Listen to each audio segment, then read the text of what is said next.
Video like जरूर कर लीजिए और ऐसे वीडियो लगातार फ्री में पाने के लिए चैनल को तुरंत सब्सक्राइब कर लीजिए और बेल आइकन को जरूर टैप कर लीजिए ताकि आगे भी सारे वीडियो आपको मिलते रहे। यूट्यूब में फॉलो करते हैं तो प्लीज ये वाला फ्री टेलीग्राम चैनल जरूर ज्वाइन कर लीजिएगा। सारे नोटिफिकेशन सारे अपडेट यहीं पे आते हैं, ध्यान रखिए। नमस्कार दोस्तों, आप सभी का स्वागत है स्टडी फॉर एग्जाम्स में। दोस्तों, Uttar Pradesh special current affair series को आगे बढ़ाते हैं आज हम लोग कुछ और इम्पोर्टेंट करंट अफेयर को देखेंगे। लखनऊ में विश्वकर्मा एक्सपो का उद्घाटन। राजधानी लखनऊ के इंदिरा गांधी प्रतिष्ठान में भगवान विश्वकर्मा जयंती, जो आप लोग जानते हैं 17 सितंबर को हर साल मनाई जाती है, के अवसर पर विश्वकर्मा एक्सपो 2025 का उद्घाटन मुख्यमंत्री योगी आदित्यनाथ ने किया है। इस अवसर पर उन्होंने घोषणा की परंपरागत 11 कारीगर ट्रेड के साथ अब जो है 12 नए ट्रेड को जोड़ा जाएगा। इसमें आपको mobile repairing, automobile repairing, electronics और electrical goods repairing, plumber, computer repairing, solar panel repairing, digital photography, ये सभी जो है इसमें शामिल किए गए हैं। परीक्षा में सीधे पूछ सकता है विश्वकर्मा एक्सपो का उद्घाटन कहाँ किया गया? तो लखनऊ में किया गया। किसके द्वारा? मुख्यमंत्री योगी आदित्यनाथ जी ने किया है। कन्नौज के आनंद भवन पैलेस में शुरू हुआ यूपी का पहला लग्जरी हेरिटेज होम स्टे।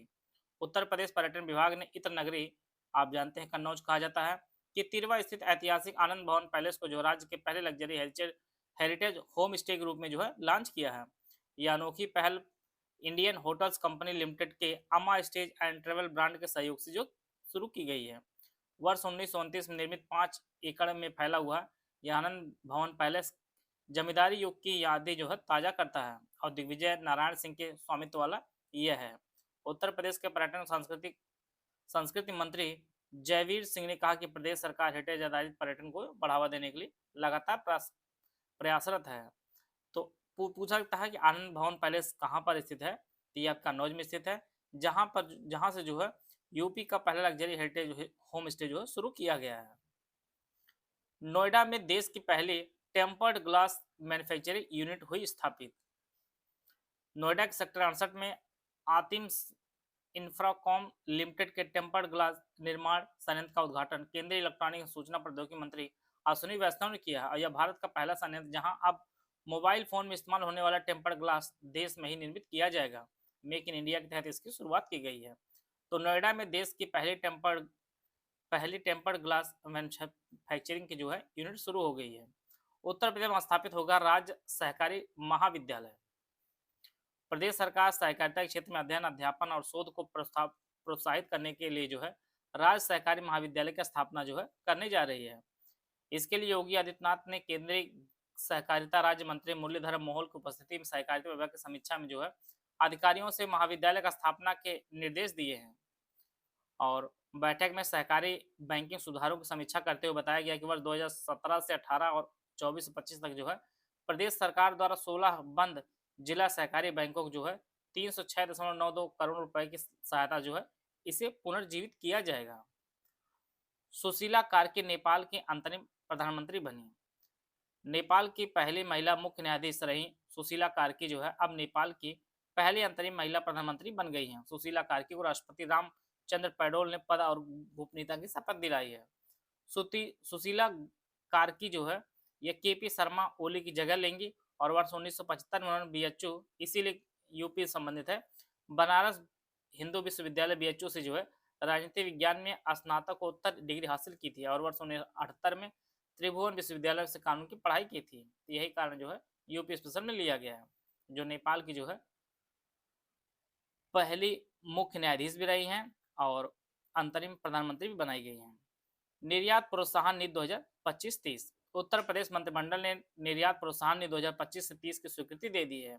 यह नीति का उद्देश्य उत्तर प्रदेश में एक सुदृढ़ निर्यात पारितंत्र एक्सपोर्ट इकोसिस्टम विकसित करना, जो नए और स्थापित दोनों प्रकार के निर्यातकों को सहयोग प्रदान करेगा। साथ ही वर्ष 2030 तक राज्य के निर्यात को दोगुना करने का लक्ष्य रखा गया है। यहाँ पर लक्ष्य कब तक रखा गया है? 2030 तक। 5 साल तक यह जो है नीति रहेगी और लक्ष्य रखा गया 2030 तक जो है निर्यात को दोगुना करने का लक्ष्य रखा गया है। तो ये सारी फैक्ट पूछे जाते हैं आपके पेपर में। रामनगर में बनेगा देश का पहला मैदानी शिप रिपेयरिंग सेंटर। प्रधानमंत्री नरेंद्र मोदी ने गुजरात से जो है रामनगर, जो यह आपका वाराणसी में पड़ता है, रामनगर वाराणसी के शिप रिपेयरिंग सेंटर का जो ऑनलाइन शिलान्यास इन्होंने किया है। अब गंगा किनारे ही ड्राई डॉक तैयार होगा। यह सेंटर पीएम गति शक्ति और जलमार्ग विकास जैसी नीतियों को जो है गति देगा। अभी तक जहाज़ों और बड़े बड़े जलयानों की मरम्मत समुद्र किनारे ही होती थी, लेकिन अब गंगा किनारे ही जो है ये ड्राई डॉक तैयार होगा। तो यह जो आपका इन्होंने शिलान्यास किया है ऑनलाइन, वो है आपके रामनगर स्थान है, ये आपके वाराणसी में है। वाराणसी में उद्घाटन किया। बाराबंकी में 1882 के ब्रिटिश युग के चांदी के सिक्कों का जो है खजाना मिला है। उत्तर प्रदेश बाराबंकी जिले में खुदाई के दौरान चांदी के 75 सिक्के मिले हैं। यह रामनगर थाना क्षेत्र के श्री लोधेश्वर महादेव धाम में कॉरिडोर निर्माण हो रहा है, जिसके लिए की जा रही खुदाई के बीच मजदूरों को जो है मिट्टी के घड़ा मिला। जहां घड़ा खोला गया तो उसमें चांदी के सिक्के निकले। बताए जा रहे हैं सिक्के ब्रिटिश शासनकाल के 1882 के हैं। तो ये ऐसे पूछा सकता है कि हाल ही में चांदी के सिक्के किस जिले से मिले हैं, तो 1882 में ये आपके बाराबंकी जिले में मिला है। वाराणसी के सारनाथ और नदी तट को यूनेस्को विश्व धरोहर में शामिल करने की प्रक्रिया। वाराणसी भारत का एक पवित्र शहर आप जानते हैं। यूनेस्को की अस्थायी सूची में 2 महत्वपूर्ण स्थलों को शामिल करने के लिए तैयार है। सारनाथ का एक प्राचीन बौद्ध स्थल एक है, दूसरा आपका ऐतिहासिक शहर वाराणसी का जो प्रतिष्ठित नदी तट है। यह दोनों को जो है शामिल करने का प्रयास किया जा रहा है। सारनाथ जहाँ गौतम बुद्ध ने अपना पहला उपदेश दिया था 1958 सूची में है, जबकि घाटों गंगा के घाटों वाला नदी तट जो है 2021 में जोड़ा गया है। यूनेस्को विश्व धरोहर सूची में औपचारिक नामांकन के जो अस्थायी में होना एक जरूरी कदम है। तो यह जो है शामिल करने की प्रक्रिया की गई है। सारनाथ से मिटेगा अंग्रेजों का नाम। वाराणसी के सारनाथ में भारतीय पुरातत्व सर्वेक्षण एएसआई का एक अहम बदलाव करने जा रहा है। यूनेस्को की टीम के प्रस्तावित दौरे से पहले यहां लगी मुख्य पट्टिकों को संशोधित कर ब्रिटिश अधिकारियों की जगह स्थानीय शासक परिवार के सदस्य बाबू जगत सिंह को संरक्षक श्रेय जो है दिया जाएगा। मौजूदा पट्टिकाओं में लिखा 1798 में ब्रिटिश अधिकारी डंकन और कर्नल ई मैकेंजी के सारनाथ का महत्व उजागर किया, लेकिन नई जानकारी के आधार पर इसे जो है सुधारा जा रहा है। जानकारों के मुताबिक 1787-88 में जगत सिंह ने इस प्राचीन स्थल पर खुदाई करवाई थी। बौद्ध अवशेषों वाला कास्केट को भी खोजा गया था। जगत सिंह जो है काशी नरेश चौथ सिंह के जो है परिवार से हैं। तो अब इनके नाम पर जो है ब्रिटिशों के नाम की जगह पे जो है बाबू जगत सिंह संरक्षक का जो है श्रेय अब दिया जाएगा और अंग्रेजों का जो है नाम मिटाया जाएगा। सबसे महत्वपूर्ण करंट अफेयर का टॉपिक है स्वच्छ वायु सर्वेक्षण 2025। स्वच्छ वायु सर्वेक्षण 2025 में प्रदेश के 17 शहरों ने शानदार प्रदर्शन करते हुए मजबूत उपस्थिति दर्ज कराई है। सर्वेक्षण पर्यावरण वन और जलवायु परिवर्तन मंत्रालय ने जो है आयोजित किया था। इसमें अलग अलग श्रेणियां बांटी गई थी, जिसमें टोटल 130 शहरों की रैंकिंग में जो है प्रदेश के 17 शहरों ने अपना स्थान बनाया है। रिपोर्ट के अनुसार जो मुताबिक शीर्ष स्थानों में यूपी के 10 लाख से अधिक आबादी वाले शहरों की श्रेणी में आगरा ने तीसरा स्थान ग्रहण किया है। ये नोट कर लीजिए, आगरा तीसरा स्थान है, कानपुर का 5वां स्थान है, प्रयागराज वाराणसी 11वां और गाजियाबाद का 12वां, लखनऊ का 15वां स्थान है। इसी प्रकार से वहीं 10 लाख से अधिक आबादी वाले शहरों की श्रेणी में जो है झांसी और मुरादाबाद संयुक्त रूप से जो है दूसरे स्थान पर है। गोरखपुर और फिरोजाबाद जो है 5वां स्थान पाया है। बरेली को 7वां स्थान हासिल किया है।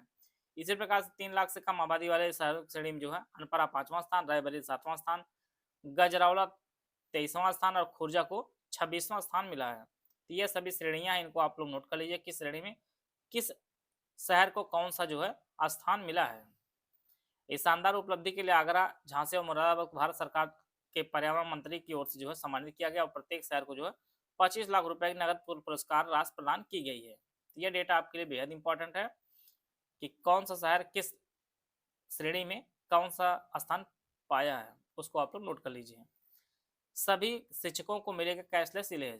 मुख्यमंत्री योगी आदित्यनाथ घोषणा की है कि अब सभी शिक्षकों को सभी शिक्षक हुए, शिक्षा मित्र हुए, अनुदेशक हुए, रसोइया को कैशलेस इलाज की सुविधा दी जाएगी। इस फैसले के लिए प्रदेश लगभग 9 लाख परिवार जो इससे लाभान्वित होंगे। यह सुविधा प्राथमिक, उच्च प्राथमिक और वित्त पोषित विद्यालयों कार्यरत सभी जो है कर्मचारियों को उपलब्ध होगी यह सुविधा। उत्तर प्रदेश इलेक्ट्रॉनिक्स घटक विनिर्माण नीति 2025। उत्तर प्रदेश को वैश्विक इलेक्ट्रॉनिक्स विनिर्माण केंद्र के रूप में विकसित करने हेतु जो है राज्य मंत्रिमंडल ने उत्तर प्रदेश इलेक्ट्रॉनिक्स पार्ट्स विनिर्माण नीति 2025 जो है को जो है स्वीकृति दे दी है। इसका उद्देश्य display, camera module, multi layer printed circuit board, PCB सहित 11 प्रमुख इलेक्ट्रॉनिक्स पार्ट के उत्पादन को जो है बढ़ावा देना इसका उद्देश्य है। और उम्मीद है कि 5000 करोड़ से अधिक जो है निवेश होगा, साथ में प्रत्यक्ष अप्रत्यक्ष दोनों को रोजगार के सृजन होगा। उत्तर प्रदेश एक प्रमुख निवेश गंतव्य बन जाएगा। और यह नीति जो है 1 अप्रैल 2025 से पूर्व व्यापी रूप से जो प्रभावित होगी और इस तिथि से किए गए निवेश नीतिगत लाभों के लिए पात्र होंगे जो 6 वर्ष को जो है विस्तारित होंगे।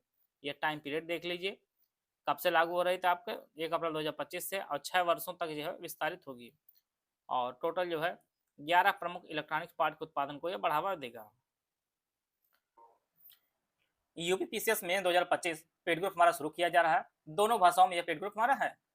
पहला जो पेड ग्रुप है UPSC 2025 mains complete GS study material group है जिसमें जीएस 1 से लेकर 6 तक जो है सब कुछ मटेरियल दिया जाएगा। इसकी फीस 7800 रुपये है। इस ग्रुप में जो जीएस 1 के कुल 15 पॉइंट, जीएस 2 के 22 पॉइंट, जीएस 3 के 18 पॉइंट, जीएस 4 का 8 पॉइंट, जीएस 5 के कुल 21 पॉइंट, जीएस 6 के कुल 23 पॉइंट का जो है लेटेस्ट अपडेटेड कंप्लीट जो है पॉइंट वाइज मटेरियल हिंदी और अंग्रेजी दोनों भाषाओं में उपलब्ध कराया जाएगा। इसमें प्रैक्टिस करने के लिए आपको जीएस 1 से लेकर 6 के लगभग 500 most expected question with model answer जो है लेटेस्ट पैटर्न के अनुसार आपको दिया जाएगा।